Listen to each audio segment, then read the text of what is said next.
What services and activities does the African community provide? African community is providing services like supporting members who are finding it difficult to communicate with local people, like local authorities, like UNHCR, the immigration, police. We do provide, interpreters to make them understand with our members. Because as you know, some people will come here all the way from Africa. They cannot communicate in English, and the local people cannot communicate with them in the local language. And we have to have someone who can speak French or Arabic or any other local language spoken in Africa. That's a service we provide in relation to authorities. And other things we do for our members is to direct them where they can get early support. Some people arrive here in distress.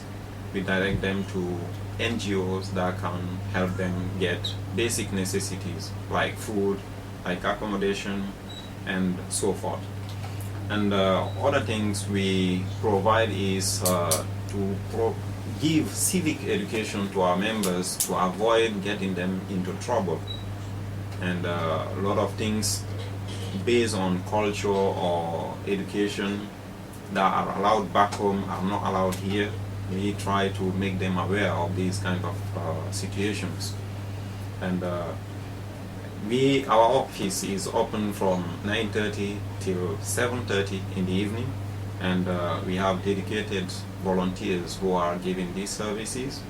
And we also from time to time organize sport activities, and we liaise with some schools in Hong Kong. We support the handicap programs to raise funds. We participate in trainings, in cultural activities, and we try to engage fully with the local community in whatever they are doing to make people feel part of the community. This is what the African community is doing. We want to expand, but that requires a lot of time and a lot of investment. We are working toward that to reach some of those goals, but they are long-term goals. We would like, for example, in the future to get a medical team in the field in Africa to help people with eyesight problem. We would like to help some villages get some clean water. We would like to do some collection of used items here and give those items to vulnerable or unfortunate people who don't have clothing, who don't have shoes, these kind of things. So they are long-term goals, but we are preparing ourselves fully, and we aim to get to that level where we can make a difference in someone's life.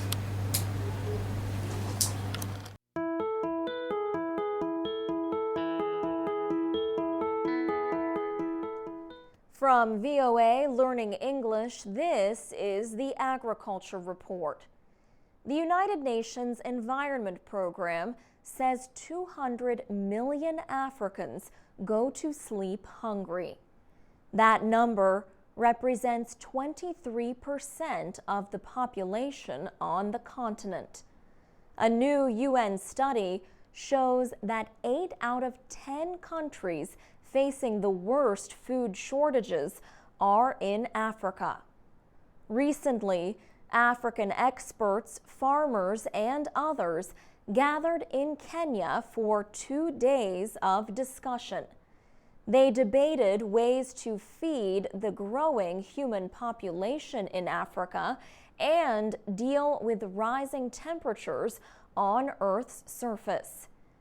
The UN's climate change coordinator for Africa, Richard Munang, was one of the speakers.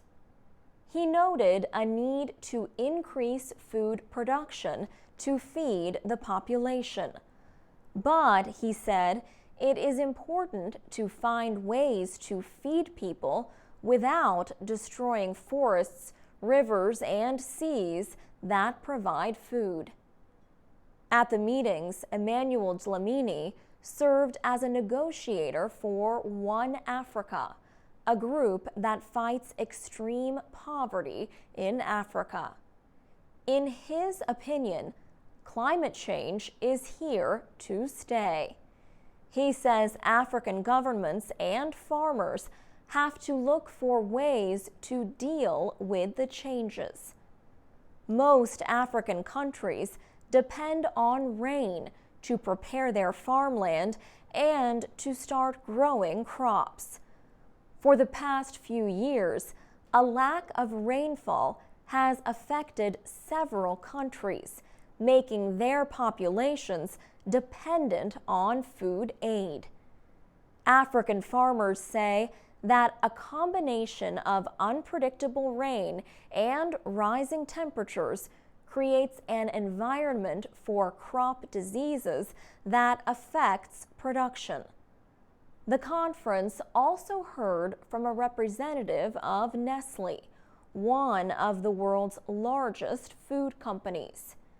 Nestle Africa's Hans Jor says farmers need assistance from food processing companies and non-governmental organizations. For VOA Learning English, I'm Alex Villarreal.